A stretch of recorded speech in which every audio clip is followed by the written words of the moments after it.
मातृभूमि पर हस्तक्षेप करो।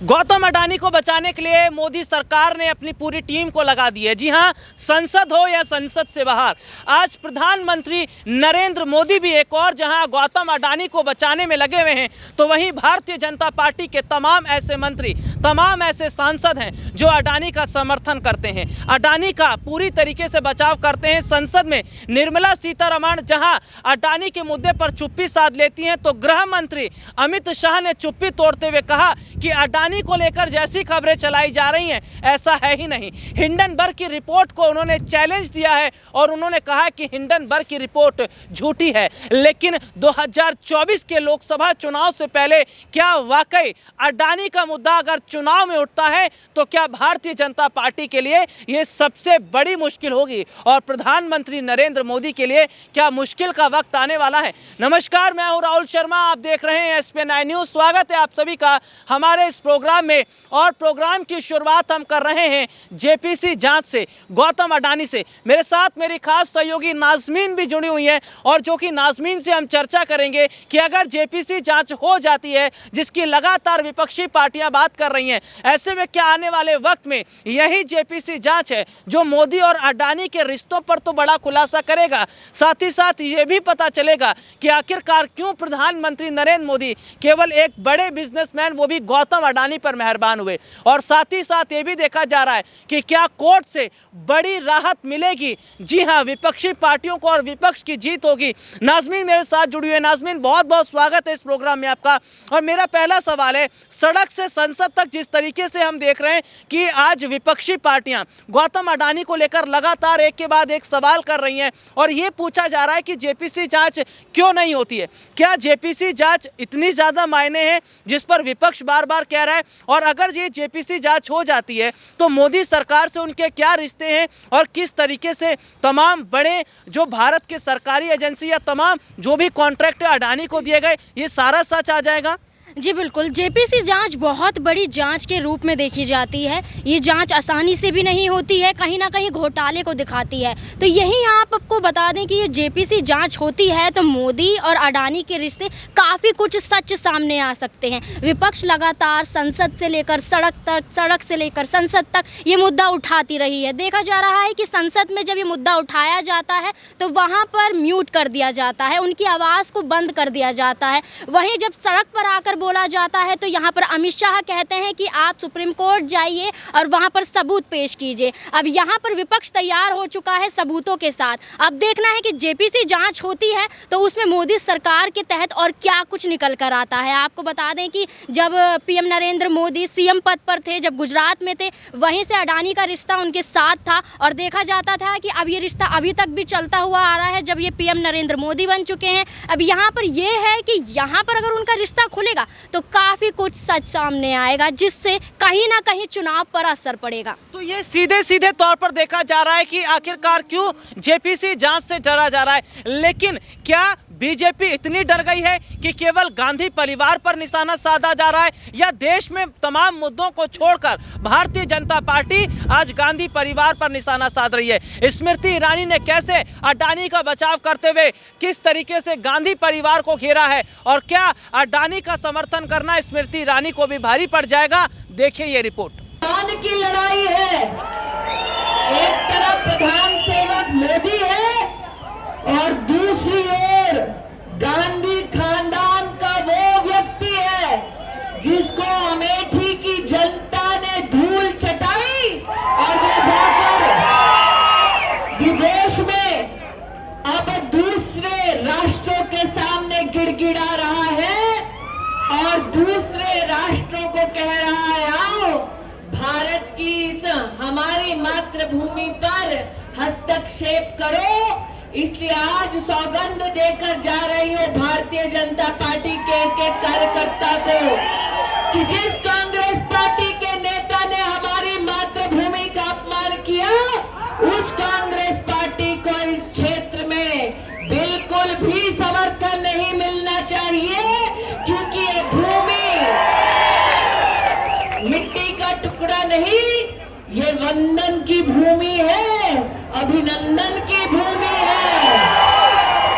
इसकी नदी नदी हमारे लिए गंगा है, इसका कंकड़ कंकड़ हमारे लिए शंकर है। हम जिएंगे तो भारत माँ के लिए और मरेंगे तो भारत माँ के लिए, और मरने के बाद भी राहुल गांधी कान खोल कर सुन ले, मरने के बाद भी गंगा जल में बहती हमारी अस्थियों को अगर कान लगाकर सुनोगे तब भी एक ही आवाज आएगी, भारत माता की। ये रिपोर्ट आपने देखी जिसमें विस्तार से हमने अपने दर्शकों को दिखाया है। और सीधे तौर पर नाज़मीन अगर देखा जाए तो 2024 ज़्यादा दूर नहीं है और इस साल के अंत में भी कई राज्यों में चुनाव है, तो विपक्ष के हाथ वाकई जो बड़ा मुद्दा लग गया है, ये सरकार के लिए गले की फांस बन गया है। जी बिल्कुल, गले की फांस तो बन गया है, जब भी कहीं ना कहीं इस मुद्दे को दबाने की कोशिश की जा रही है। मुद्दा इतना बड़ा है कि दबने का नाम नहीं ले रहा है। विपक्ष इतनी तेज़ हो चुकी है कि वो अब लगातार मोदी सरकार के खिलाफ इस मुद्दे को और भी तेज़ बढ़ाती जा रही है। जब भी उनका ये प्रदर्शन भी देखा जा रहा है, यहाँ पर देखा जाता है कि सरकारी एजेंसियों के तहत काफ़ी कुछ किया जाता है, जाँचें की जाती हैं, गिरफ्तारी की जाती हैं, वहाँ सरकार कुछ करती हुई नज़र नहीं आती है, तो ये भी विपक्ष को दिखाई दे रहा है। तो वहीं दूसरी तरफ अगर आपका रिश्ता सच्चा है तो आप खुल के क्यों नहीं बोलते हैं? यहाँ पर वो बोलते हुए नजर नहीं आते हैं। और कहीं ना कहीं ये घोटाले और कहीं ना कहीं हिडनबर्ग की जो रिपोर्ट सामने आई है, ये साबित करती है कि कहीं ना कहीं तो घोटाला हुआ है जो छुपाया जा रहा है।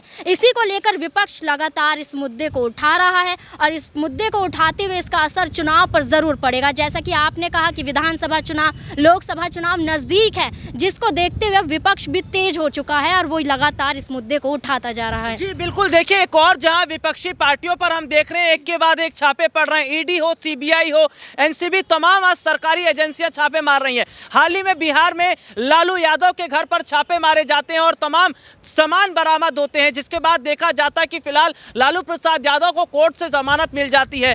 दिल्ली के अगर उप मुख्यमंत्री मनीष सिसोदिया की बात करें तो फिलहाल अभी पुलिस की रिमांड पर है, गिरफ्तार हो चुके हैं। सत्येंद्र जैन तो गिरफ्तार हैं ही, इसके अलावा हम देख रहे हैं कि के कविता, उनको शराब घोटाले में गिरफ्तार किया जाता है। तो चुनाव से पहले विपक्षी पार्टियों पर जो शिकंजा कसने की तैयारी की जा रही है, क्या ये कहीं ना कहीं चुनाव का हिस्सा है? नाज़मीन, विपक्षी पार्टी के नेताओं का ये कहना है कि यहाँ पर जो छापे मारे जा रहे हैं, छापे में कुछ मिल तो रहा नहीं है, लेकिन अडानी के मुद्दे को दबाया जा रहा है। क्या वाकई इस बात में सच्चाई है? बिल्कुल सच्चाई है। जब भी ये सब चीज़ें यहाँ पर आई हैं, मुद्दा दबाना बहुत बड़ी वजह बन जाता है, क्योंकि अगर ये मुद्दा खुलेगा तो काफ़ी कुछ वहाँ पर चीज़ें सामने आएंगी। आपने किस तरीके से देश में महंगाई बढ़ा रखी है, किस तरीके से देश की अर्थव्यवस्था डूबी हुई और किस तरीके से रोज़गार नहीं मिल रहा है, और किस तरीके से अडानी पर जो जिन निवेशकों ने पैसे लगाए हैं, उनकी कंपनी पर पैसे लगाए हैं। LIC की बात करें, उन्होंने पैसे लगाए, LIC में जिन जनता ने पैसे लगाए हैं वो कहीं ना कहीं डूबते हुए दिखाई दे रहे हैं। अगर यहाँ पर आपको बता दें कि हिडनबर्ग की रिपोर्ट सामने नहीं आती तो कहीं ना कहीं ये मामला दबा हुआ ही रहता,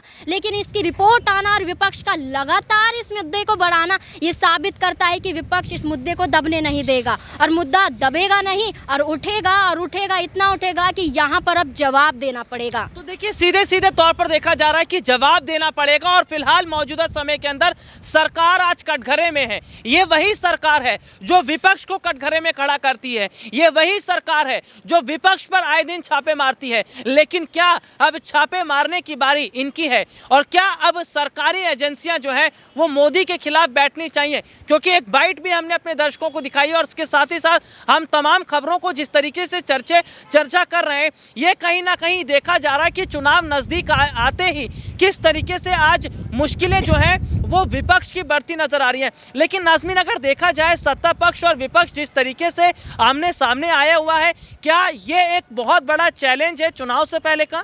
बिल्कुल चैलेंज तो ज़रूर है, क्योंकि चुनाव आने वाले हैं। अगर पार्टी अपने आप को कमज़ोर साबित दिखाएगी तो वो कहीं ना कहीं इस चुनाव में जनता का दिल तो नहीं जीत पाएगी।